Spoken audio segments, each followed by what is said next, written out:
there, and welcome to another edition of TNA Making an Impact. It's me, 21 Maxwell, and we're on the road to TNA No Surrender. Again, we're slowly but surely going to get some more current TNA acts over, as well as bringing in, obviously, the wrestlers we've got. Very delighted with the feedback. A lot of people have been predicting results, asking for various guys to get pushed. As I say, over the course of time, that's definitely going to happen.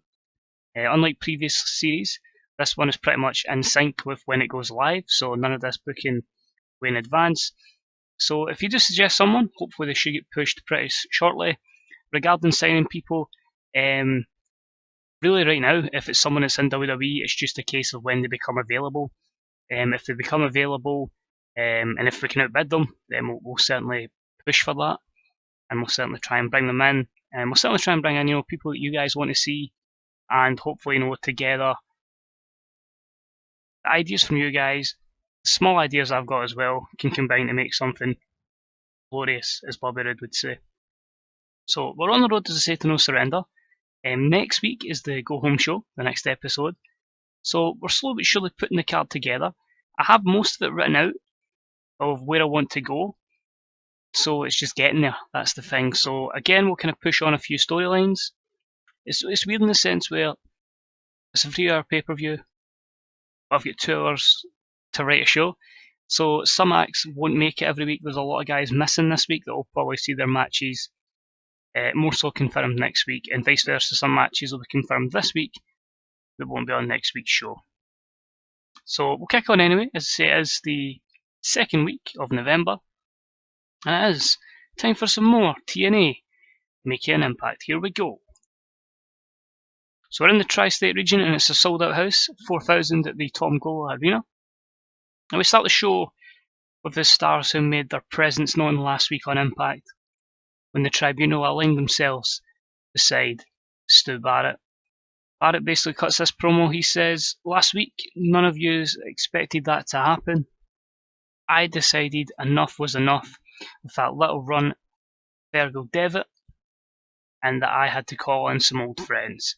You see, me, Basile, and Baron, we go way back to the European independent scene. So as we stand here, we stand united as the European Alliance." Now, before someone says, I'm very aware that Sylvester Lefort is French-Canadian, I'm pretty sure, but they're portraying themselves as French, even if it isn't French-Canadian. Like, I know Barrett definitely has a background with the guy playing Baron Dax, so we're just going to use that as a storyline. So Basile Baraka may actually just be French, but more so it's the connection with Baron Dax and, kayfabe and that. So, I hate using that word. So, continue on. So not just Virgil Devitt take notice, but the whole bloody TNA locker room. We are here, and we don't bloody care who you are. If you get in our way, we will take you out. So there we are, the introduction to the European Alliance, which is going to be Stu Barrett, Basile Baraka, and Baron Dax. So a D+50, a warning there to Virgil Devitt and the rest of the locker room. Notes from this was Basile Baraka is not suited to his gimmick. The announcing quality lifted the segment, as did the colour commentary. The angle got the show off to a strong start, it got the crowd hotter, and the performance from Stu Barrett was good, although Baron Dax performed poorly, but he's going to be a massive work in progress. Unfortunately, no skill improvements. A couple of negatives, but a D+50 is not bad, considering we're building people up, and as long as we're getting over like pretty much a 59 rating overall, we're usually okay. So we start off with the Tribunal in action, and in a terrible matchup, they defeat the Bro Men in 7:39 when Basile Baraka defeated Jesse by pinfall. T-Man is 38 here, so again, right down the bottom of the card, but again, you got to start somewhere. Basile Baraka still not suited to his gimmick. Baron Dax was off his game. Robbie E with 36, Jesse with 29, Baron Dax with 30, and Basile Baraka with 37, so a long way to go there, but it's part of the journey. No skill improvements, and quite a few negatives there, which has probably seen the rating drop a lot lower. Probably would have been maybe like a low 40. Next up, we're backstage, and we're in the office of Carly. She looks at the screen, at what has just happened, and she just utters the words, impressive. She's clearly liking what she's seen from the tribunal and the European Alliance. Stumbling into her office comes a familiar face, a young upstart in the X Division, Rockstar Spud. I think he might be 30, but well, still kind of young in wrestling terms. So, Miss Carly, I was wondering if I could have a word. Basically, you seem to be relaunching the X Division, and whilst I was part of its last era, I feel I could hang with guys like Phoenix, Ricochet, and Kenny Omega. So what I'm saying is all I'm asking for is a chance. Carly says, a chance, huh? Rockstar Spud back in the X Division. Well, okay, I'll tell you what. If you can impress me in a few non-X Division type matchups, I'll give you a shot. And that first chance to impress is next. So she's kind of going to stack the odds against them, put against bigger guys. But it's an E plus 32. Spud looks for an opportunity. Only negative was Carly's low morale and Spud's poor momentum. Don't know why Carly would have low morale. Overall, an okay segment. And in a terrible match, Spud defeats Mika in 5:28 by pinfall with a tilt-twirl DDT. D-minus 37. I don't even think Mika was with the company when this database went live, but hey, we've got him on board, so we may as well use him as an enhancement talent to put some of our stars over. He's not suited to his gimmick. Spud get a 38, and Mika with a 25. No skill improvements. Few negatives there. Unfortunately, both gentlemen decided to hold back. Next up, we are with the TNA Knockouts champion Sienna, who is with her rookie friend Ali. She says, now Ali, last week you did well taking out Angelina Love, but this is only the start of you proving your worth. I am hearing that Carly has it in for me, so be prepared. The worst is not just for me, it is of course for you, and the worst is yet to come. Ali says, yes, Miss Sienna, I understand. It won't let you down. So try to play up the Ali character, pretty similar to real life. Obviously, we don't have Maria because she was taken away by Dragon Gate pretty early. But a D42 as we try and build up a new Knockouts division. Next up in a poor matchup, we see James Storm defeat Crazy Steve in 8:23 by pinfall with the 8-second ride. D plus 49, that's pretty good. Rosemary did some good work at ringside. James Storm in the 53 and a 35 for Crazy Steve. The Decay or Drunk storyline has advanced for this segment. So I think you get an idea who's going to be feuding in this kind of feud, but we need a meaning behind it. We need a reason why. So James Storm picks up the victory over the Decay's Crazy Steve. Abyss seems frustrated on the outside, and he didn't interfere. Steve rolls out the ring, and Abyss helps him. Storm picks up a beer from a runner on the side, similar to Stone Cold. Abyss sees this. Abyss then flips. He starts smashing up all around the announce booth. The table goes, the monitor goes. He then gets to JB, takes the chair that he'd be sitting on, and he starts smashing it against the ring post. Your Money standing in the ring wondering what the hell is going on as we hit to a commercial. What has caused Abyss to flip? So a D47, it gets the crowd hotter, continues the storyline as we're planting the foundations for where this storyline is going to go with this angle. And yeah, pretty happy with a D47 there. Next up, moments before his matchup with Aiden O'Shea, we get a few words from Chris Jericho. He says the 2016 Chris Jericho Tour continues here in TNA, and next up on the Gift of Jericho will be a gift as the new number one contender for the TNA World Heavyweight Championship. Carly's discussed a few names, but there should just be one man that matches the profile of it. So drink it in, man, the tour continues. So Jericho just stating that he wants to be that number one contender. Number one contender, it should be him. And just a cheap pop promo basically. But B plus 88, solid rating from Jericho. As he gets a quick match in against Aiden O'Shea. It was decent and he won in 7-10 by submission with the Walls of Jericho. C plus 67, Jericho shone in the match. He got an 81 to Aiden O'Shea's 30. No skill improvements. And a few negatives there. Unfortunately, Jericho even starting off as early as this with declining physical ability. Next up, we're backstage in a locker room with the BC, and it's just Adam Cole that's going to talk. Adam Cole says, Nick, Matt, tonight you two represent the BC, and it's quite convenient that you face both me and Kenny's adversaries. Now, I'm not going to go out there and tell you what to do, just get the job done. Remember, they're not a team, they don't work together quite like you guys do. I believe in you, Kenny believes in you. All you have to do is prove to them that the BC runs this joint. You're tag team champions for a reason. We'll be back here if you need us. We have faith. Take them out. Now, too sweet me, bro. So basically, Kenny Omega and Adam Cole obviously feuding against Bobby Lashley and Phoenix. But it's going to be them against Nick and Matt Jackson, the tag champions, the BC.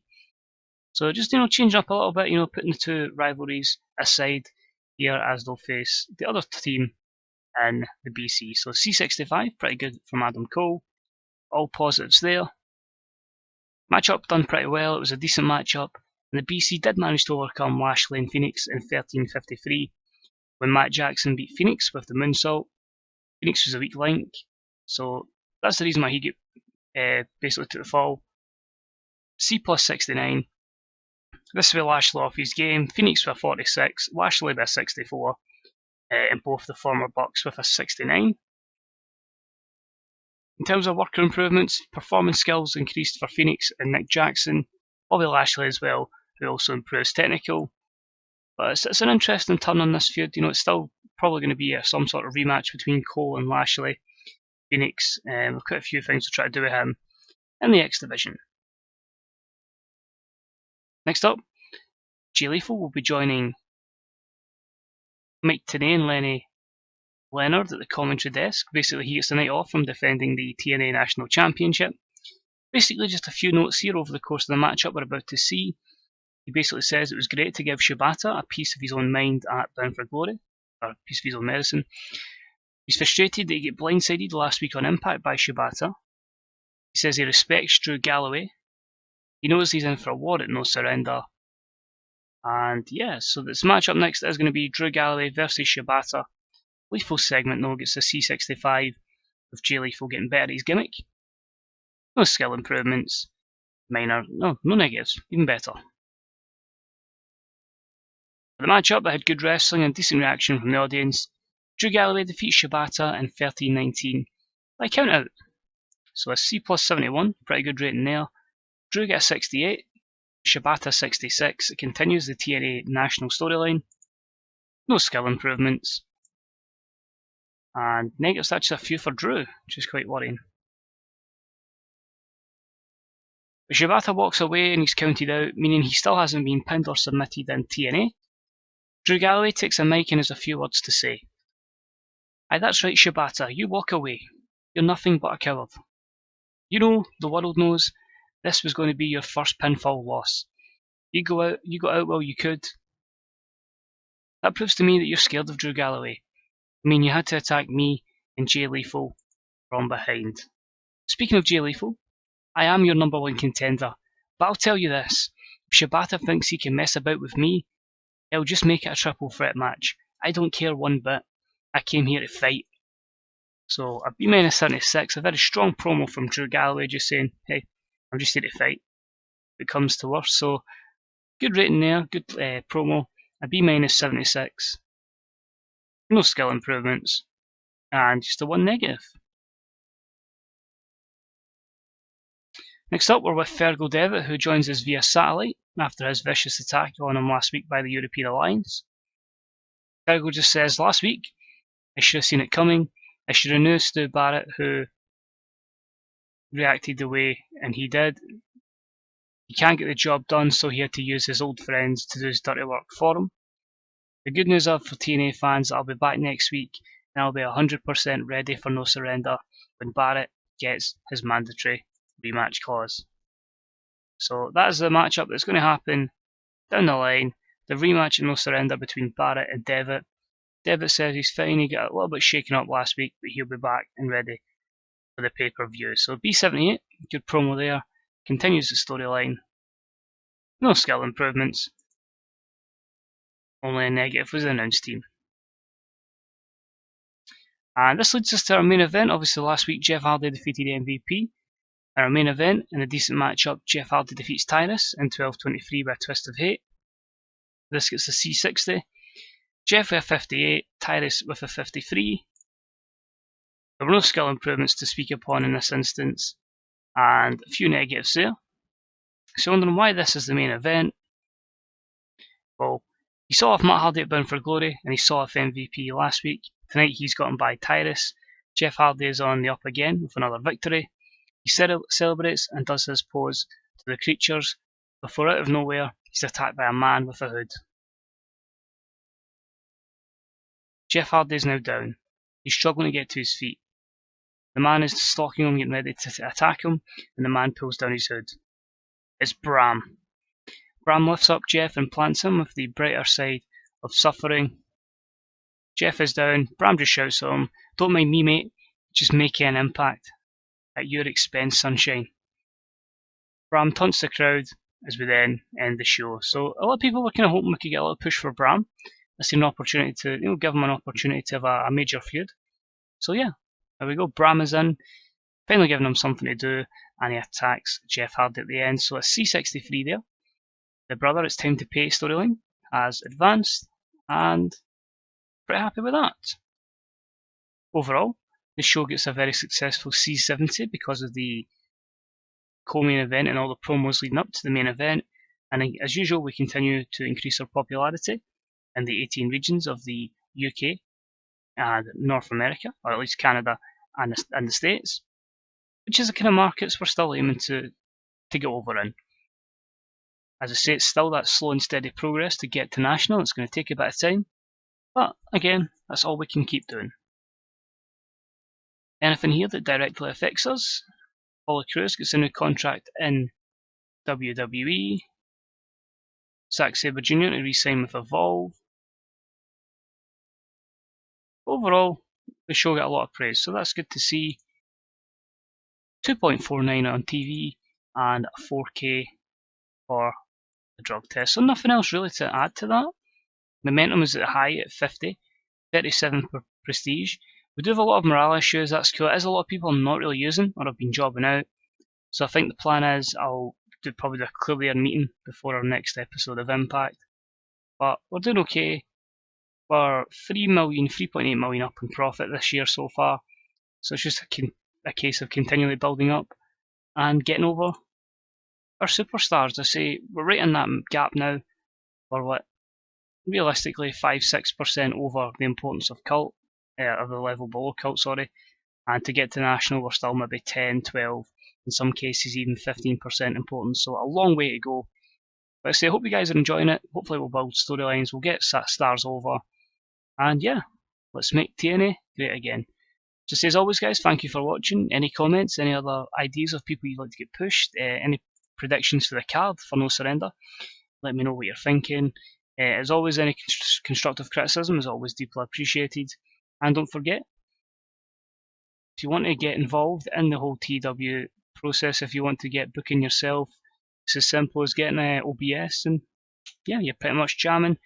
I don't use any massive equipment here. I literally use OBS and Windows Movie Maker. So it's very easy to do, and I can't think any better way to get started than getting your stuff up on the Fantasy Bookers subreddit and the Grey Dog Software Dynasty section. That's where a lot of people will be. It's a good place to get noticed, a good place to meet with people and kind of discuss ideas and stuff and really improve yourself at a booker. I've came along tenfold in terms of my booking since reading the forums effectively. Let's say any comments are deeply appreciated. Likes and subscriptions as well are always appreciated. Helps just get it out there and stuff like that to maybe get another wrestling fan who doesn't know what TW is see about TW, and hopefully you'll join us next time for the Go Home Show or No Surrender. So thanks for watching. I'll see you soon. Bye bye.